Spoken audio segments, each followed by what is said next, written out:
There she is. He is. There's the new Jimmy Olsen. Put that up yesterday. Changed locations by a tree now. A little bit of wind protection. Hopefully this guy will stay up. It's a big tent. Really nice. But we're all still here. There's Lois Lane. And there's Clark. And here's the beautiful, beautiful desert sunrise. Oh, what a glorious morning. Oh my gosh. It's just gorgeous out here. And a lot of people have left because the big tent and the RV show are kind of winding down. The big tent's gone.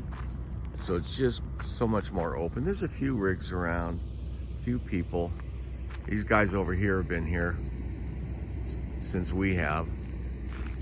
And there's a guy right here. But you know, it's just unbelievable. Glad you're with me today for this day. We're going to continue to talk about guilt. Why guilt? Because interestingly enough, guilt is the most debilitating, most negative, most draining emotion that you can have. It's worse than fear. It's worse than grief. It's worse than anxiety. Guilt is the worst. And it's so easily canceled out and gotten rid of. We'll talk about that some more. Thanks for being with me here. And I will be back in just a moment.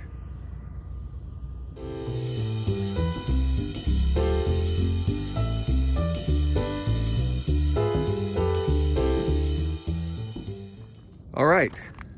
Well, another beautiful day in the desert. Another beautiful day in the neighborhood. Out here in Quartzsite, right on the California border. Well, about 20 miles, 15, 20 miles from the California border at Blythe, south end of Arizona, southwest end, well, west end of Arizona, not quite south. Yuma's farther south, but right on the border of California. And luckily, happily on this side of the border, because things are so much cheaper. Gas is so much cheaper. Everything's cheaper. California, I don't know. Grew up in California. Good grief. It's become, well, I don't know. Anyways, I'm going to talk a little bit more about guilt. Say, well, why are you talking so much about guilt? Because it's so destructive. You know, it can be demonstrated, measured, that guilt is the lowest, most debilitating negative emotion that one can have. It's below grief, it's below anger, it's below fear, it's below depression, it's below anxiety. There is nothing more debilitating than guilt. And all of us have been programmed, consciously and mostly unconsciously, to be guilty as a way of life. I mean, it starts right out. Little boys shouldn't have those kind of thoughts. Little girls shouldn't have those kind of thoughts. We don't do that here. How could you do that? I mean, it starts right out at the beginning. You know, you're sort of born a clean slate, with the innocence of a child, and right away you begin to be programmed about what is wrong and what is right and what you must never do. And many things that, you know, you're told you must never do, like the wrong thoughts, for instance. Not only didn't you know that, but you can't do anything about them anyways. They just arise.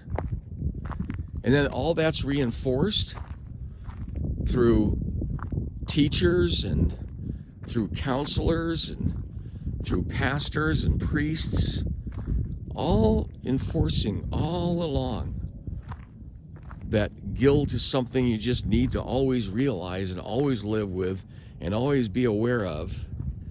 And it's just negative BS mental programming. I mean, it's terrible. It's terrible. And unfortunately, the church has made guilt into one of its cardinal virtues. I mean, we've mentioned before that if you're a churched Christian, the guiltier you feel, the more spiritual you are. You must remember your guilt before God.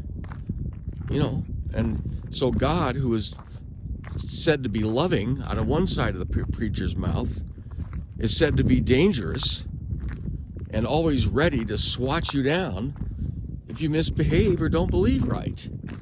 I mean, it's really quite a message. And so all of us, whether we're aware of it or not, all of us have been programmed and carry a lot of unconscious guilt. And I'm suggesting that you can begin, I've already begun, you can begin to cancel that, because guilt does horrible things to both your mind, your spirit, and your body. I mean, it just programs you to always be under a dark cloud. And that manifests itself in so many ways, including physically, including sicknesses and depressions mentally and all kinds of things. And I don't need any more reasons to have to deal with anxiety and depression. There's enough going on in the world without me adding my own, because what we do is we pick up the guilt from our teachers, parents, pastors, priests, counselors. I have memories early back in my life I have a crystal memory of a music teacher I once had. I was taking private clarinet lessons, and my music teacher, who by the way went on to be a tremendous well-known musician and then died early of cancer, but he I hadn't practiced. I wasn't practicing enough for his liking between lessons. And one time he just said to me, you're not measuring up. You're not practicing. You don't practice enough, you're going to waste your life. And it just threw this curse on me because I hadn't practiced the clarinet enough to suit him. Now, he didn't know he was doing it, but he did. And it left me with something that stayed with me all my life, and that was 60 years ago. And I can still remember it. The second one I remember, and then I'll end with my own anecdotes, but the second one I remember is when I was graduating from high school, and I was doing the sort of the exit interview with a counselor. I think I already told this, but I'll tell it again. Doing the exit interview with a counselor, and the counselor said, "Well, you're bright, but you didn't study all that much, and so don't even bother to apply here or there at the university. You can't, you won't get in. You can't make it. So apply here and there." And it was just like, again, a guilt trip, a negative trip. We've had so many of those placed on us, so many, that it's no reason. It's no wonder, I should say. It's no wonder that we suffer so much emotional trauma and physical trauma. It does both. So I'm encouraging you to think about that and to realize that you can reprogram your own head. You can cancel those out. You can. I do it every day, all day. I do it all the time. I have come to a place where negativity has no place in my head. Now, I don't remember to do it all the time. I haven't dealt with all of it, but as I'm aware of it, I hear myself saying, "You're such a loser." And I immediately say, "Wait a minute, I am not a loser. I'm a child of God. I'm part of God's infinite plan. I own myself. The world doesn't own me. People's opinions don't own me. My teachers, counselors, even my parents' opinions don't own me. I own myself. And I'm part of God's perfect plan. And that isn't who I am. I'm not a loser." Because see, what happens is, when you're programmed like that for years and years, you take on the programming and you do it yourself. You become your own guilt producer, your own loser producer.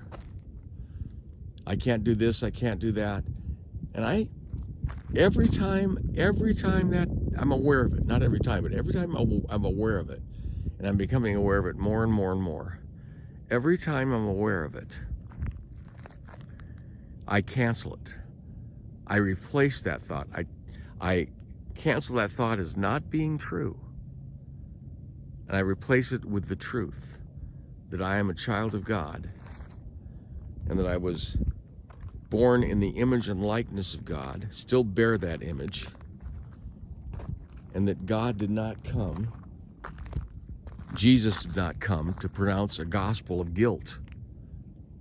He came and pronounced the gospel of freedom and liberty from the bondages of guilt and all the other things. But guilt is the darkest in my view. And I want to encourage you that you can begin to cancel those